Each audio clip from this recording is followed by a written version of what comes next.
Hello students, আশা করি তোমরা সবাই খুব ভালো আছো। আমি পার্থপ্রতিম সরকার এবং তোমরা এখন রয়েছো কনফিডেন্ট ইংলিশ উইথ পার্থ স্যারের টিউটোরিয়ালে। আজকের এই tutorial West Bengal board of secondary এডুকেশনের ক্লাস 8-এর ছাত্রছাত্রীদের জন্য, যেখানে আমি পড়াবো the man who planted trees by Jean জিওনো।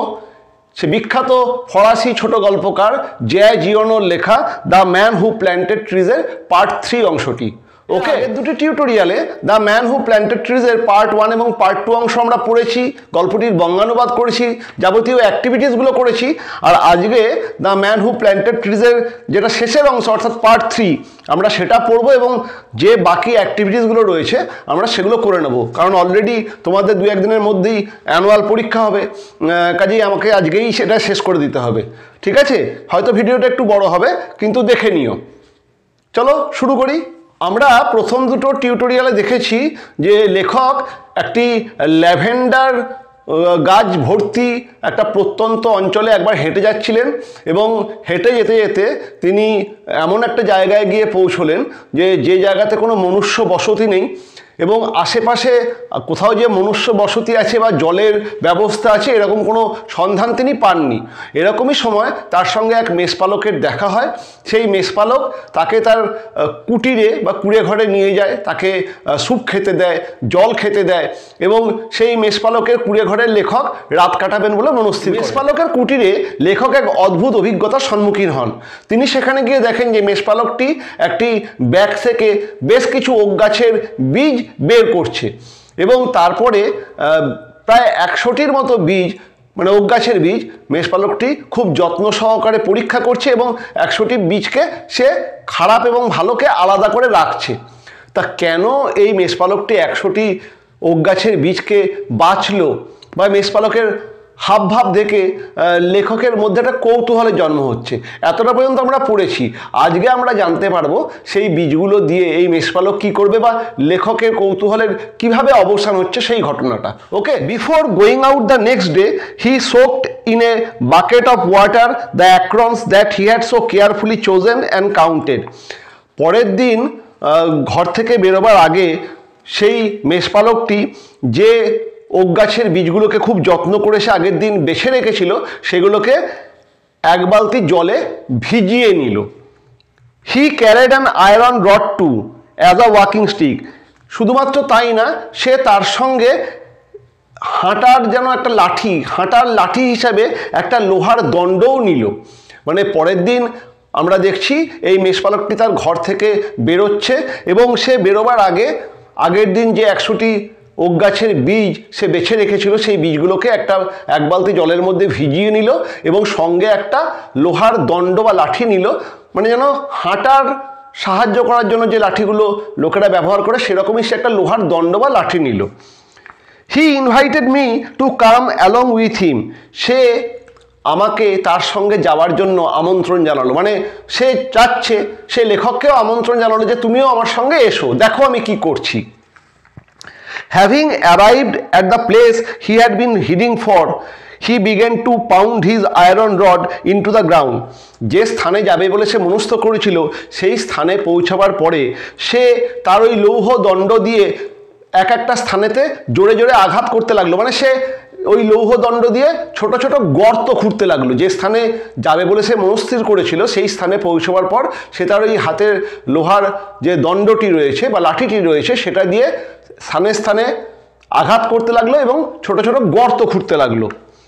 This made a hole in which he placed an acorn and covered over the hole again.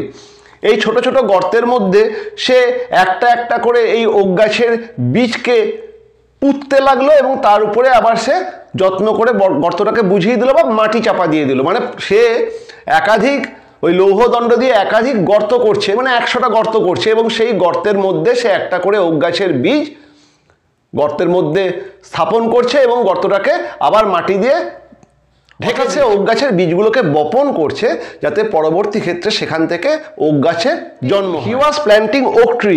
Say oak গাছ লাগাচ্ছিল। In this way he planted his 100 acorns with great care. এবং এইভাবে আমি দেখলাম সে খুব যত্ন সহকারে যে 100টি বীজ সে নিয়ে গেছিল সেগুলোকে সে ওই অঞ্চলের মধ্যে সুন্দর করে লাগিয়ে দিল। He told me that for 3 years now he had been planting trees in this solitary way. তিনি আমাকে আরও বললেন, মানে ওই মেষপালক আমাকে আরও বলল যে সে এই একাকীভাবে প্রায় 3 বছর ধরে এই গোটা অঞ্চলেতে গাছ লাগিয়ে আসছে। মেষপালকটা লেখককে বলল যে গত 3 বছর ধরে সে এই একাকীভাবে, মানে তার সঙ্গে আর কোনো সঙ্গী নেই, সে এই একাকীভাবে এই সমস্ত অঞ্চলেতে গাছ লাগিয়ে আসছে। He had planted 100,000, সে প্রায় 100,000 গাছ লাগিয়েছে। ভাবো একবার, সে 3 বছর ধরে প্রায় 100,000 গাছ লাগিয়েছে। 100,000, 100 মানে 100 এবং 1000 মানে হচ্ছে হাজার, মানে 100,000 সে গাছ লাগিয়েছে।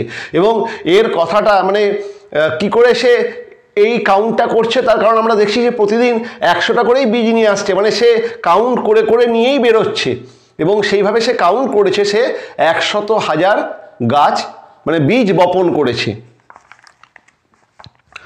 Of this 100,000, 20,000 had come up, আর এই 100,000 বীজের মধ্যে 20,000 গাছ হিসাবে জন্ম নিয়েছে। সে 100,000 বীজ সে লাগিয়েছিল আর তার মধ্যে 20,000টা ওক গাছের জন্ম হয়েছে। ভাবো, একটা মানুষ একটা গোটা অঞ্চলকে ওক গাছ দিয়ে ভরে দিচ্ছে। এই জন্যই গল্পটার নাম the man who planted tree, সেই মানুষ যে গাছ লাগিয়েছিল। এটা একটা সেই রকমই প্রকৃতি পাগল বা প্রকৃতি প্রেমী মানুষের কথা, যে এই পৃথিবীকে সুজলা সুফলা শস্য শ্যামলা করার জন্য একাকী গাছ লাগিয়ে যাচ্ছে। It was at this moment that I began to wonder about his age. ঠিক এই সময় যখন সে বলছে সে প্রায় 100,000 বীজ বপন করেছে, যেখান থেকে 20,000 গাছ উৎপাদন হচ্ছে, এই একটা এত বিশাল সংখ্যক গাছের কথা শুনে আমি তখন অবাক হয়ে ভাবতে লাগলাম যে তাহলে লোকটার বয়স কত। হি ওয়াজ ক্লিয়ারলি মোর দ্যান 50, দেখেই মনে হচ্ছে লোকটা 50 বছরের উপরে, মানে এই মেষপালককে দেখে এটা বোঝা যাচ্ছে সে 50-এর উপরে তার বয়স। 55 হি টোল্ড মি, আমার বয়স 55, সে আমায় বললো, মানে তার বয়স 55। এটা একটা শর্ট প্রশ্ন আসতে পারে যে অরিজিনালি তার বয়স কত, এই মেষপালকের বয়স কত? 55 বছর। হিজ নেম ওয়াজ এলজার্ড বোফিয়ার, উচ্চারণটা একবার দেখে নাও। হিজ নেম ওয়াজ এলজার্ড বোফিয়ার, এটা ফরাসি নাম, ফরাসি উচ্চারণ। এই লোকটির নাম হলো Elzeard Bouffier. He had owned a farm in the plains where he lived most of his life. এই সমতলেতে, মানে নিচেতে, এই পাহাড়েতে সে এখন রয়েছে, কিন্তু আগে সমতলেতে তার একটা খামার ছিল এবং সেই খামারেতেই সে জীবনের বেশিরভাগ সময়টাই কাটিয়েছে বা অতিবাহিত করেছে। He had lost his only son and then his wife. এই ভদ্রলোক তার একমাত্র সন্তানকে হারিয়েছেন, অর্থাৎ একমাত্র সন্তান তার মারা গেছে এবং তারপরে তিনি তার স্ত্রীকেও হারিয়েছেন, তার স্ত্রীও মারা গেছে। এখন এই ভদ্রলোক সম্পূর্ণ একা। He had retired into this solitude where he took pleasure in living slowly with his flock of sheep and his dog. তিনি এই নির্জনতায় অবসর গ্রহণ করেছেন। একমাত্র সন্তান মরে যাওয়ার পর বা স্ত্রী মরে যাওয়ার পরে তিনি সম্পূর্ণ একাকী হয়ে গেছেন এবং তিনি এই নির্জনতায় নিজের মানসিক শান্তিকে খুঁজে নিয়েছেন। তিনি এই নির্জনতায় তিনি অবসর জীবনকে যাপন করছেন এবং তার সঙ্গে এখন সঙ্গীকে তার একদল ভেড়া আর একটা কুকুর, মানে তার সঙ্গে হচ্ছে একদল ভেড়া এবং একটি কুকুর। With his flock of sheep and his dog, তিনি এই অঞ্চলে থাকেন। He had concluded that this country was dying for lack of trees. তিনি বুঝতে পেরেছিলেন যে এই গোটা অঞ্চলটা গাছের অভাবে ভুগছে, যেটা আমরা আগেই দেখছিলাম যে এই অঞ্চলেতে কোনো জল নেই, ইভেন কোনো মনুষ্য বসতি নেই, কারণ পুরো অঞ্চলটাই যেন রুক্ষ, ব্যারেন, কোনো কিছু প্রাণ নেই। এই লোকটি অনুভব করেছিল এই পাথুরে জায়গার মধ্যে সবথেকে যেটার অভাব আছে, যার জন্য বাকি সমস্ত অভাবগুলো তৈরি হয়েছে, সেটা হচ্ছে গাছের অভাব হয়েছে। এই অঞ্চলে কোনো গাছ নেই। He added that having nothing more important to do he had resolved to remedy this situation. তিনি আমাকে আরও বললেন যে আর তার কাছে কোনো কিছু বড় ধরনের কিছু করার মতো ছিল না, তাই তিনি এই এই যে ঘটনাটা, সেই ঘটনাটার একটা সমাধান করার জন্য তিনি চেষ্টা করলেন। মানে তার স্ত্রী সন্তান মরে যাওয়ার পরে তার আর খুব একটা করার কিছু নেই, তিনি একাকী নির্জন এই অঞ্চলে অবসর জীবন যাপন করছিলেন। তখন তিনি অনুভব করলেন যে এই অঞ্চলে গাছের অভাব রয়েছে এবং তিনি স্থির করলেন যে তার যেহেতু আর কোনো বড় ধরনের কোনো কাজ নেই, বেশিরভাগ সময় এটাই অবসর, তিনি এই অঞ্চলে গাছ লাগিয়ে যাবেন। Okay, he had resolved to remedy the situation. এই অভাবটিকে পূরণ করার জন্য তিনি উদ্যোগ গ্রহণ করলেন। রিজলভ কথাটা একবার দেখে নাও ওয়ার্ড নোটে। রিজলভ হচ্ছে ডিটারমাইন টু ডু সামথিং, কিছু করব বলে মনস্থির করা। ওকে, আর রিমেডি হচ্ছে সলিউশন, কোনো কিছু সলিউশনকে আমরা বলি রিমেডি। তারপরে দেখো we parted the next day. যাই হোক, পরের দিন এই মানুষটির কাছ থেকে বিদায় নিয়ে আমি আবার আমার পথে পা বাড়ালাম। লেখক এই মানুষটির কাছ থেকে বিদায় নিয়ে সে আবার নিজের পথে পা বাড়ালো। Next year the war came in which I was engage for 5 years। পরের বছর যুদ্ধ লাগলো এবং সেই যুদ্ধে আমি 5 বছর নিযুক্ত হলাম। মানে পরের বছর যুদ্ধ লাগলো এবং সেই যুদ্ধে আমি 5 বছরের জন্য নিযুক্ত হলাম। With the war behind me, I had a great desire to breathe a little pure air, and I set out again along the trail through that deserted country. যুদ্ধ শেষ হওয়ার পরে আমি একটু মুক্ত বাতাসের জন্য হাঁকপাঁক করছিলাম এবং আমি স্থির করলাম যে আমি সেই যে পুরনো পথ ধরে আগে হেঁটে গেছি সেই পথ ধরে বেশ কিছুটা যাব এবং কিছু মুক্ত বাতাস আমি আমার প্রাণে ঢুকিয়ে নেব। মানে যুদ্ধ লেগেছে, 5 বছরের জন্য আমি যুদ্ধ করে এসেছি, এখন আমি ক্লান্ত, যুদ্ধ শেষ হয়েছে, এবার আমি স্থির করেছি যে আমি একটুখানি মুক্ত বাতাস নেব এবং যে পথ ধরে আমি 5 বছর আগে হেঁটেছিলাম সেই পথ ধরেই আমি আবার আমার যাত্রা শুরু করলাম। The land had not change. সেই রুক্ষ অঞ্চলটার কোনো পরিবর্তন হয়নি, ভূমিরূপের কোনো পরিবর্তন হয়নি, যেমন রুক্ষ ছিল সেরকমই আছে। Ever since the day before, I had been thinking about the shepherd who planted trees. যাই হোক, সেই পথ চলতে চলতে মানে যেদিনকে আমি যাত্রা শুরু করছি তার আগের দিন থেকে আমি সেই লোকটির কথা, সেই মেষপালকটির কথা ভাবছিলাম যে জানি না 5 বছর পেরিয়ে গেছে এখনও সেই লোকটা আছে কিনা, বা সেই লোকটা থাকলে সে এখনও গাছ লাগাচ্ছে কিনা, বা যদি সে গাছ লাগায়ও সেই যে গাছগুলো আগে লাগিয়েছে, যে 20,000টা গাছ বেরিয়েছিল তারা এখন কেমন অবস্থায় আছে, আমি সেই কথাটা ভাবছিলাম। 10,000 oaks, I had said to myself, must really take up a lot of space. 20,000-এর কথা না, খালি 10,000। আমি ভাবছিলাম যে 10,000 ওক গাছ যদি হয় তাহলে তো বিশাল বড় জায়গা জুড়ে এই ওক গাছের আমি একটা জঙ্গল দেখতে পাবো। সেই রুক্ষ পথ ধরে আমি যখন হাঁটছিলাম তখন আমার সেই লোকটার কথা, সেই শেপার্ডটার কথা মনে হচ্ছিল, আর মনে হচ্ছিল 10,000 ওক গাছ যদি হয় তাহলে কত বিশাল বড় জায়গা সেই ওক গাছগুলো দখল করবে। নেক্সট প্যারাটা দেখো। When I met Eljard Bouffier at this time, I found that the war had not disturbed him at all. এবারে যখন আমার এলজার্ড বোফিয়ারের সঙ্গে দেখা হলো আমি দেখলাম যে যুদ্ধ, এই 5 বছরের যুদ্ধ তার উপরে কোনো প্রভাব বিস্তার করতে পারেনি। আমরা আগেই দেখেছি এই লোকটা কোনো কিছুর দ্বারাই ডিস্টার্ব হন না, এবং এই 5 বছরের এই বিশাল যুদ্ধ তার উপরে কোনো প্রভাব বিস্তার করতে পারেনি। He had continued with his planting. সে আগের মতোই তার গাছ লাগানোর সেই যে কাজ সে গ্রহণ করেছে নিজে নিজে, সেটা করে যাচ্ছে। The oaks of 1910 were now 10 years old and were taller than me and than him. 1910 সালে যে ওক গাছগুলোকে এই বোফিয়ার সাহেব লাগিয়েছিলেন সেগুলি এখন অনেকটা লম্বা হয়েছে। ওক গাছ এমনিতেই লম্বা হয়, 10 বছরে অনেকটাই লম্বা হয়েছে, আমাকে ছাপিয়ে গেছে, এমনকি তাকেও ছাপিয়ে গেছে। তিনি যে ওক গাছগুলো লাগিয়েছিলেন 10 বছরে সেই ওক গাছগুলো বিশাল চেহারা নিয়েছে, আমাকে এবং তাকে ছাপিয়ে গেছে। The scene was impressive. দৃশ্যটা ছিল খুবই আকর্ষণীয়। মানে এই 10,000 ওক গাছ চতুর্দিকে জন্ম নিয়েছে এবং সেগুলো অনেকটা বড় হয়ে গেছে, দেখে খুব ভালো লাগে। বিশেষ করে এই পুরো অঞ্চলটা ব্যারেন, একটা অনুর্বর জায়গার মধ্যে 10,000 সবুজ সতেজ ওক গাছ, অসাধারণ সুন্দর দেখতে লাগছে। I was actually speechless, and we passed the whole day in silence walking through his forest. আমি স্তব্ধ হয়ে গেলাম, নির্বাক হয়ে গেলাম, বাকরুদ্ধ হয়ে গেলাম। এরকম একটা অসাধারণ ঘটনা দেখে আমি নির্বাক হয়ে গেলাম এবং সারা দিন নিস্তব্ধভাবে আমি এবং ওই বফিয়ার সাহেব তার ওই বিশাল বড় ওক গাছের জঙ্গলে বা বাগানে আমরা ঘুরে ঘুরে বেড়ালাম। নিস্তব্ধ কেন?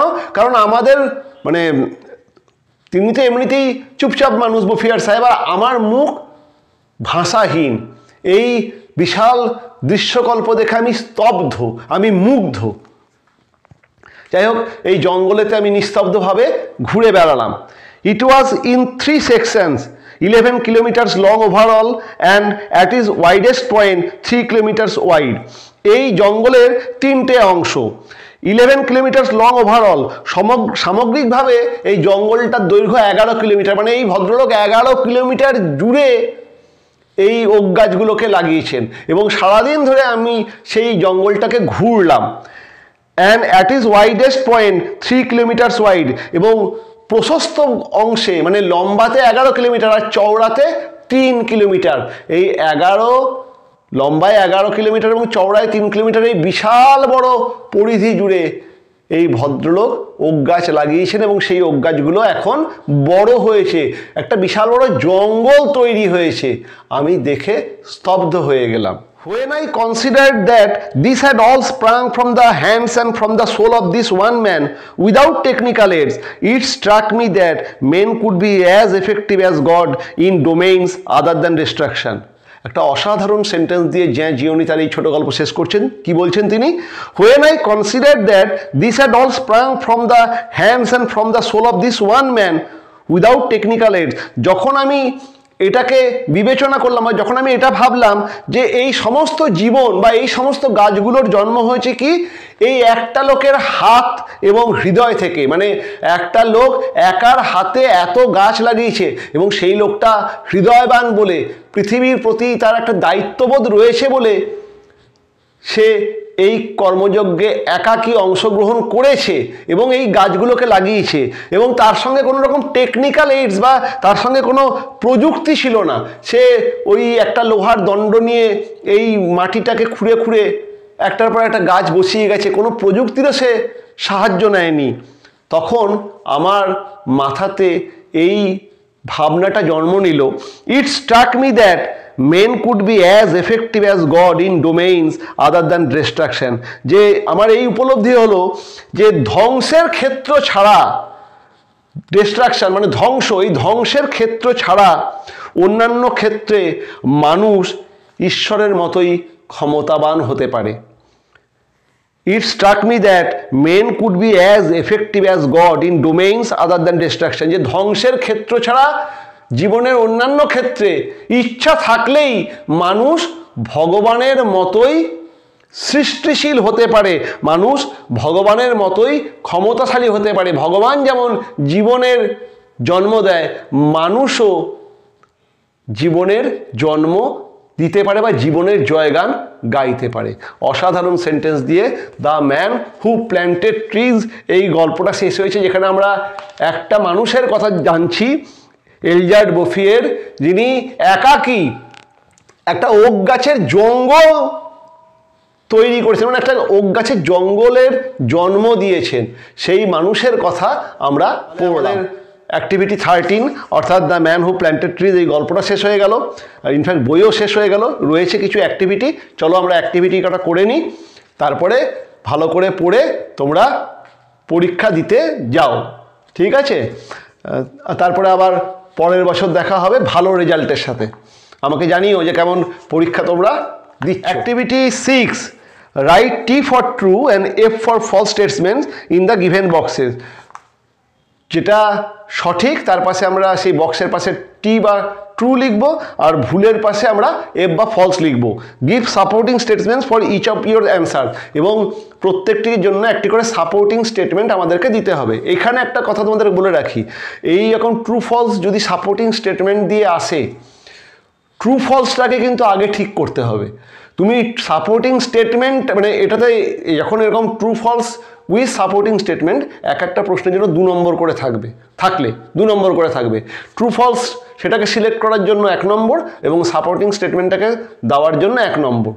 কিন্তু মনে রেখো, যদি তুমি ট্রু ফলস যেটা প্রথম সেটা ভুল করো, তারপরে সাপোর্টিং স্টেটমেন্ট ঠিকও করো, পরীক্ষায় কিন্তু কিছু কিছু ক্ষেত্রে নম্বর দিয়ে দেওয়া হয়, মাস্টারমশাইরা ছাত্রছাত্রীদের এই ব্যাপারটাকে কনসিডার করেন, কিন্তু নিয়ম অনুযায়ী সেখানে তুমি কিন্তু কোনো রকম নম্বর পাবে না। কাজেই তোমার যদি ট্রু ফলসটা ঠিক হয়, সাপোর্টিং স্টেটমেন্টটা ভুল হয়, তাহলে তুমি 1 নম্বর পাবে। কিন্তু তোমার যদি ট্রু ফলসটাই ভুল হয়, সাপোর্টিং স্টেটমেন্ট ঠিক হলেও তুমি পাবে না। তার কারণ ট্রু ফলসটা আগে, তারপরে সাপোর্টিং স্টেটমেন্টটা। প্রথমটাকে তোমাকে ঠিক করতে হবে, পরেরটা ভুল হলেও তুমি সেই প্রথমে ঠিকের জন্য নম্বর পাবে। কিন্তু পরেরটা ঠিক করলাম, প্রথমেরটাই ভুল করে দিয়েছি, নম্বর হিসেব অনুযায়ী পাওয়ার কথা না। কোনো মাস্টারমশাই যদি দেন সেটা আলাদা কথা, কিন্তু দেওয়ার কথা না। কাজেই ট্রু ফলসটা যেন ভুল না হয়। এবং সাপোর্টিং স্টেটমেন্টটা ট্রু ফলসটা যদি তোমরা বুঝতে পারো যে কোনটা ঠিক কোনটা ভুল, বইয়ের মধ্যেই তো থাকবে, একবার দেখে নিও, তাহলে সাপোর্টিং স্টেটমেন্টটাও তোমরা ঠিকই পাবে। ওকে, চলো দেখে নিই একবার। The next morning the shepherd left his house all by himself. পরের দিন সকালবেলায় এই মেষপালকটি একাকী ঘর থেকে বেরোলেন। একাকী কি ঘর থেকে বেরোলেন? না, ফলস। এটা আমরা এই বক্সের মধ্যে এফ বা ফলস লিখবো। এগুলো আমি আর বোর্ডে করাচ্ছি না, এটা মুখে মুখেই বলে দিচ্ছি। কিছু প্রশ্ন উত্তর আছে, সেটা করিয়ে দেবো, ঠিক আছে? এফ বা ফলস কেন? কারণ আমরা দেখছি এই ভদ্রলোক, এই এলজার্ড বফিয়ের লেখককে তার সঙ্গে যেতে আমন্ত্রণ জানালো এবং লেখকও গেল। কাজেই এই ভদ্রলোক একাকী ঘর থেকে বেরোচ্ছেন না। তাহলে আমাদের অ্যান্সারটা হবে ফলস। আর সাপোর্টিং স্টেটমেন্ট হবে একদম প্রথম প্যারাতেই, মানে 119 পাতার প্রথম প্যারাটাই দেখো, একদম last line, he invited me to come along with him. সে আমাকে তার সঙ্গে যেতে আমন্ত্রণ জানালো। এই লাইনটা আমাদের তুলে লিখতে হবে। মানে লিখবে প্রথমে বক্সের মধ্যে এফ বা ফলস, আর সাপোর্টিং স্টেটমেন্ট দেবে he invited me to come along with him. Okay. B, 20,000 trees had sprouted from among the trees planted by this shepherd. 20,000 গাছ, এই যত গাছ তিনি লাগিয়েছিলেন বা যত বীজ তিনি লাগিয়েছিলেন, সেই বীজ থেকে 20,000 গাছের জন্ম হয়েছে। এটা ট্রু না ফলস? আমরা জানি এটা ট্রু। তার কারণ তিনি বলেছিলেন যে তিনি 100,000 গাছের বীজ লাগিয়েছেন, মানে ওক গাছের বীজ লাগিয়েছেন এবং তার থেকে 20,000 গাছের জন্ম হয়েছে। কাজে এটা ট্রু হবে। এবং সেই লাইনটা দেখো এই প্যারার 3 নম্বর প্যারায় দেখো, of this 100,000 20,000 had come up. এই লাইনটা আমাদেরকে তুলে দিতে হবে। Of this 100,000 20,000 had come up. Okay. See, the narrator made Elzeard Bouffier after a time span of 5 years। এই ন্যারেটর বা লেখক তিনি এলজার্ড বাফিয়ারের সঙ্গে 5 বছর পরে আবার তার সঙ্গে দেখা হয়েছিল। এটাও ট্রু, কারণ আমরা জানি যে 5 বছর ন্যারেটর যুদ্ধে ব্যস্ত ছিলেন এবং তারপরে তিনি ওই যুদ্ধের শেষেই তিনি এলজার্ড বাফিয়ারের সঙ্গে দেখা করেন। কাজেই দেখো এটা ট্রু হবে। এবং 119-এর যেটা একদম লাস্ট প্যারা দেখো, the next year the war came in which I was engage for 5 years। এই সেন্টেন্সটা আমাদের তুলে দিতে হবে। অনেকে পরের সেন্টেন্সটাও দিয়ে দেয়, তবে দরকার নেই, শুধু এই সেন্টেন্সটা, মানে 5 বছর পরে তার সঙ্গে দেখা হচ্ছে, এটা দিলেও চলবে। The next year the war came in which I was engage for 5 years, এইটুকু দিলেই হবে। ওকে। আর লাস্টেরটা দেখো, the forest had sprung with the combine effort of the villagers and the shepherd. এই যে ওক গাছের বনটা তৈরি হয়েছিল, এতে কিছু গ্রামবাসী এবং এই শেপার্ডের দুজনেরই ভূমিকা ছিল।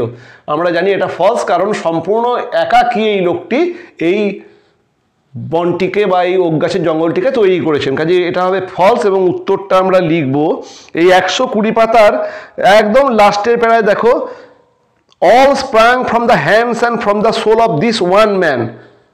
এই লাইনটাকে আমাদেরকে তুলে দিতে হবে। কি লিখবে ভালো করে দেখো না, একদম লাস্টের লাইন, মানে লাস্টের প্যারার একদম শেষের দিক থেকে 3 নম্বর line, all sprang from the hands and from the soul of this one man।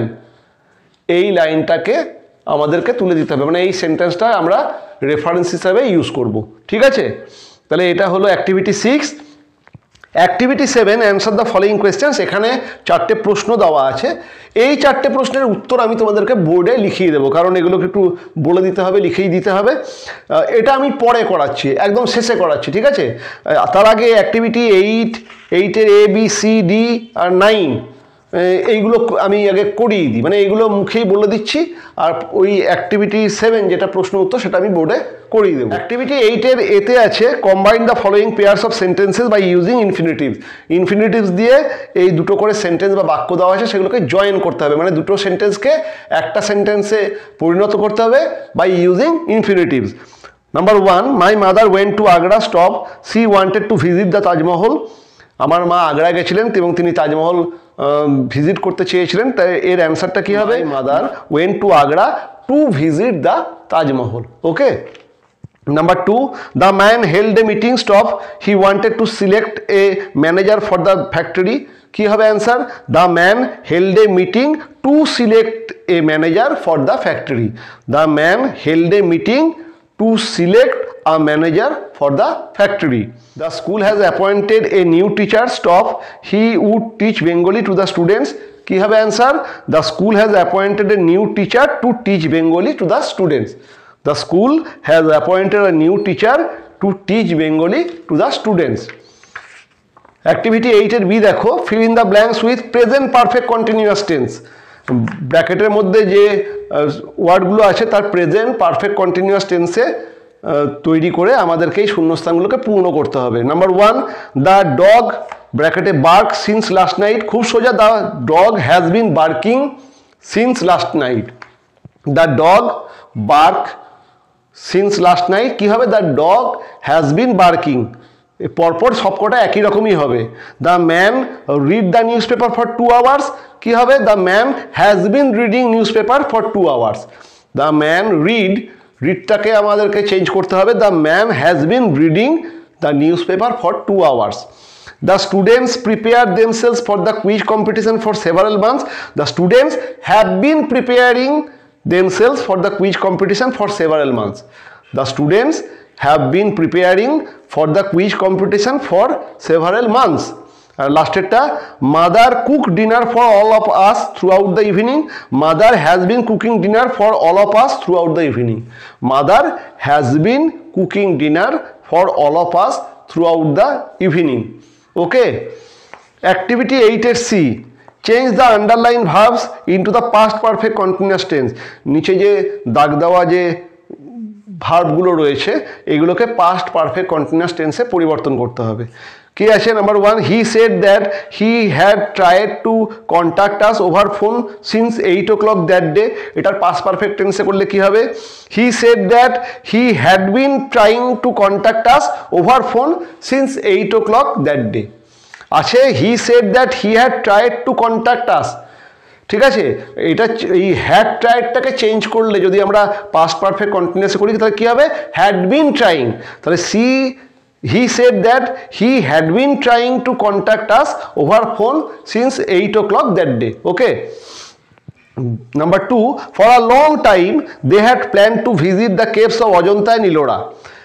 এই হ্যাড প্ল্যান্ড এর পাস্ট পারফেক্ট কন্টিনিউয়াস কি হবে? Had been planning. For a long time they had been planning to visit the caves of Ajanta and Ellora. কাজে had প্ল্যানের জায়গায় হবে had been planning.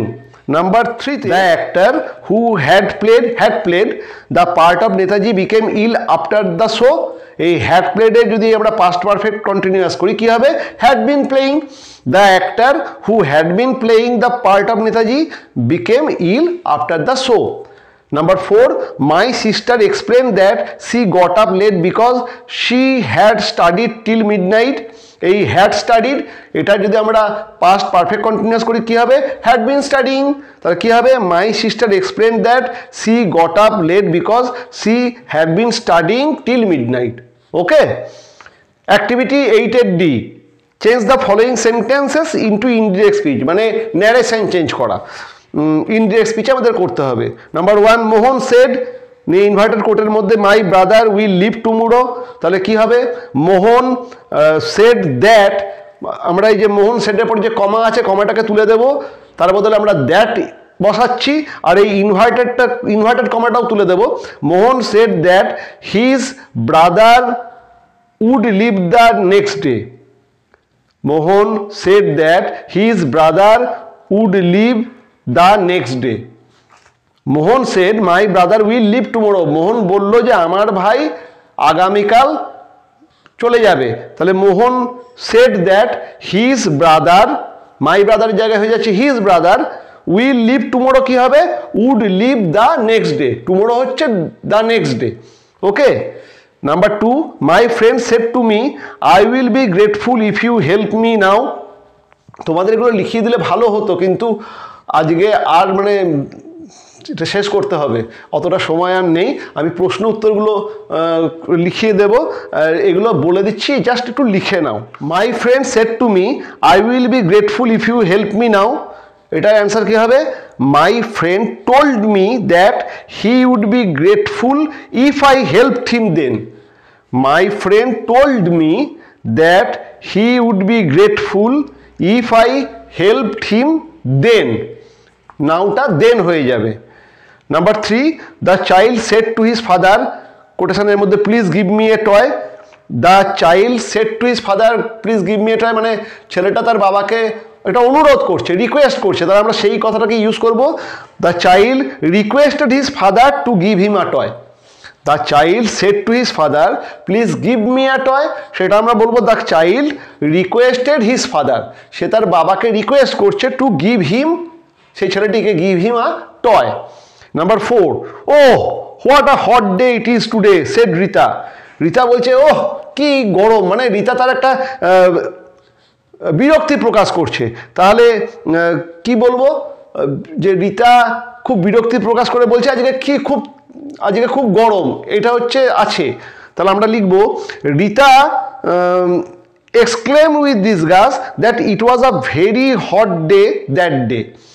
Rita exclaimed with disgust মানে খুব বিরক্তির সঙ্গে বলছে বা বিরক্তি প্রকাশ করে বলছে that it was a very hot day that day. Today আছে দ্যাট ডে, মানে আজকের দিনটা খুবই গরম। তাহলে কি হচ্ছে? Rita exclaimed with disgust that it was a very hot day that day. লাস্টেটা দেখো, may we save our good earth said the teacher. শিক্ষক একটা আশা প্রকাশ করছেন যেন এই পৃথিবীটাকে বাঁচিয়ে রাখা যায়। তাহলে আমরা কি বলবো? The teacher wish to save their good earth. May we আছে, উইটা দেয়ার হয়ে যাবে, may we save our good earth said the teacher. তার অ্যান্সার হচ্ছে দ্য টিচার উইশড, একটা ইচ্ছা প্রকাশ করছে, wish to save their good earth. Okay. আর অ্যাক্টিভিটি 9টা হলেই এখানে গ্রামার শেষ হয়ে যাবে। এরপরে একটা রাইটিং আছে, সেটা এবারে আর হলো না, পরে হবে, কারণ তাহলে আবার রাইটিংয়ে আলাদা ক্লাস করতে হবে। সোজা রাইটিং, লেটার তোমরা অলরেডি করেছো, লেটস রাইট সিরিজেও করেছো, একাধিক লেটার করেছো, ওই রকমই। আমি পরে প্রশ্ন উত্তরগুলো লিখিয়ে দেবো, যাই অ্যাক্টিভিটি 9টাকে শেষ করে নিই। Find words in the third section of the text which mean the following. এই যে 3 নম্বর যে প্যারাগ্রাফটা আমরা পড়লাম, সেখানেতেই এই কিছু ওয়ার্ডের মানে দেওয়া আছে, আমাদেরকে এই ওয়ার্ডগুলোকে দেখে সেই মানেগুলো খুঁজে বের করতে হবে। Number a way of improving an unpleasant or difficult situation. কোনো একটা কঠিন বা কোনো একটা অপ্রীতিকর পরিস্থিতিকে ঠিক করা। এটা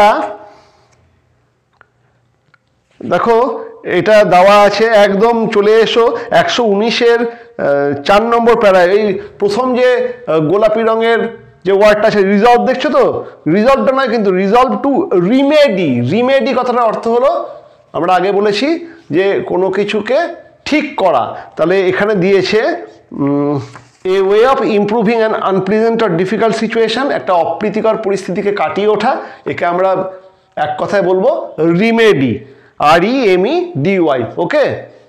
বিতে to repeatedly hit at something, কোনো একটা জায়গাতে বারবার করে আঘাত করা। এটা আমরা দেখেছিলাম সেই লৌহ দণ্ডটা নিয়ে, সেই লোকটি বারবার করে একটা জায়গায় গিয়ে আঘাত করছিল। পাউন্ড, এটা দেখো দেওয়া আছে, পাউন্ড হবে।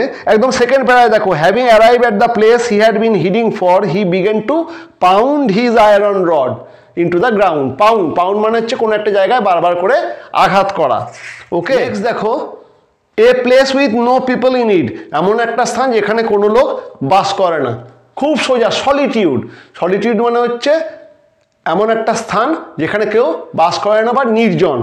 দেখো এটা এই 119 পাতার একদম এই লাস্টের আগের প্যারাটা চলে যাও। He had retired into this solitude, তিনি এই নির্জনতায় অবসর নিয়েছিলেন। এই সলিটিউড এইটা হচ্ছে উত্তর হবে।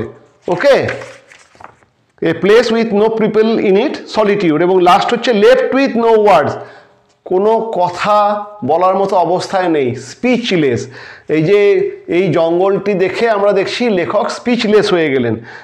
দেখো এখানে আছে এই যে একদম লাস্টে এই আই ওয়াজ অ্যাকচুয়ালি স্পিচলেস, এই ছবিটার ঠিক নিচের সেন্টেন্সটাই দেখো, আই ওয়াজ অ্যাকচুয়ালি স্পিচলেস, এই স্পিচলেসটি হবে উত্তর, লেফট উইথ নো ওয়ার্ডস। ওকে, চলো এরপরে অ্যাক্টিভিটি 7-এতে 4টে প্রশ্ন আছে, সেই 4টে প্রশ্নের উত্তর আমি তোমাদের লিখিয়ে দিই।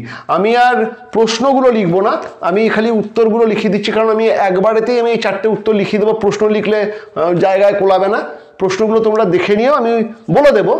আমি উত্তর কটাকে লিখিয়ে দিচ্ছি। আমার প্রশ্নের উত্তরগুলো লেখা হয়ে গেছে, তোমাদের সঙ্গে একবার আলোচনা করে নিই।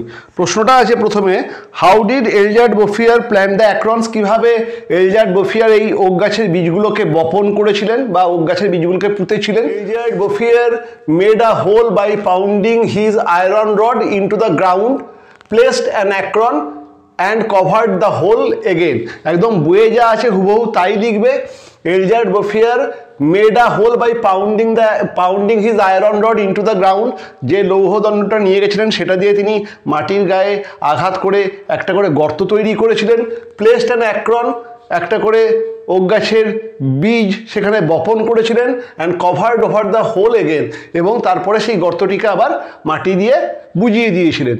এটা একদম বইয়েই দেওয়া আছে, সেটাকেই আমি লিখেছি। ওকে, তোমরাও বই থেকেই যেমন আছে সেটাকেই বের করে ঠিকমতোভাবে লিখো, ঠিক আছে। B, how many years later did the narrator revisited the country, কত বছর পরে লেখক আবার ওই অঞ্চলে পুনরায় গেলেন। আমরা দেখছি যুদ্ধ 5 বছর চললো এবং 5 বছর পরে লেখক পুনরায় ওই অঞ্চলে আবার ঘুরতে গেছিলেন। আমরা কি লিখেছি, the narrator revisited the country after an interval of 5 years, 5 বছরের বিরতির পরে ন্যারেটার ওই অঞ্চলে গেছিলেন।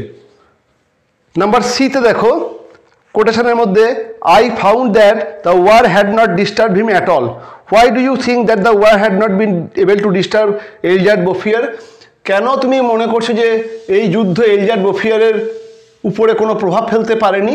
কারণ আমরা দেখছি এলজার্ড বোফিয়ার এই যুদ্ধের সময়ও তিনি তার গাছ লাগানো চালিয়ে গেছেন, মানে গাছ লাগানো তার কোনোদিন বন্ধ হয়নি, যুদ্ধ কোনো রকম প্রভাব ফেলতে পারেনি। সেটাই আমরা লিখেছি, though the war lasted for 5 long years, it had not been able to disturb Elzeard বোফিয়ার. Stop. He had been engaged in planting oak trees. যদিও যুদ্ধ 5 বছর, দীর্ঘ 5 বছর ধরে চলেছিল, এই যুদ্ধ এলজার্ড বোফিয়ারের উপরে কোনো প্রভাব বিস্তার করতে পারেনি। তিনি সেই সময় তার গাছ লাগানোর কাজে নিযুক্ত ছিলেন। Though the war lasted for 5 long years, it had not been able to disturb Elzeard Bouffier, he had been engaged in planting oak trees. Okay, লাস্টেরটা, what was the narrator's reaction on seeing the massive oak trees, এই বিশাল বিশাল okay গাছগুলোকে দেখে লেখকের কি মনে হয়েছিল? লেখকের মনে হয়েছিল যে একমাত্র ধ্বংসের ক্ষেত্র ছাড়া যে কোনো ক্রিয়েশনের ক্ষেত্রে, মানে যে কোনো সৃষ্টির কাজে মানুষ ভগবানের মতোই পারদর্শী বা পারঙ্গম হতে পারে। ওকে, on seeing the massive oak trees planted by Elliot Bouffier, the narrator considered that man could be as effective as God in creations. কোনো কিছু সৃষ্টির ক্ষেত্রে মানুষ ভগবানের মতোই ক্ষমতাশালী হতে পারে যদি সে চেষ্টা করে। On seeing the massive oak trees planted by Elliot Bouffier, the narrator considered that man could be as effective as God in creation. এগুলো আমি লিখে দিলাম, এগুলোকে তোমরা নিজেরা খাতায় লিখে নাও, একটা স্ক্রিনশট নিয়ে নাও এবং তারপরে জুম করে ধীরে সুস্থে লিখে নিও। ওকে, ইনকেস যদি পরীক্ষায় আসে লিখতে তো হবে, দেখে নাও। তাহলে আমাদের এই প্রশ্ন উত্তরের সঙ্গে সঙ্গে the man who planted trees পুরো গল্পটা শেষ হয়ে গেল। আর কিছু নাই, পুরো বই শেষ। এরপরে সামনেই পরীক্ষা, মানে হয়তো 2-1 দিনের মধ্যেই পরীক্ষা, এবং তোমরা আশা করছি খুব ভালো তৈরি হয়েছো, ভালো করে পড়ছো, কাজেই ন্যাচারালি তোমাদের রেজাল্টও ভালো হবে। মানে যদি এখনও কিছু ফাঁকা ফোকর থাকে ঝট করে 2 দিন দেখে নাও, খুব ভালো পরীক্ষা হবে, ভালো করে পরীক্ষা দাও, প্রচুর প্রচুর নম্বর পাবে।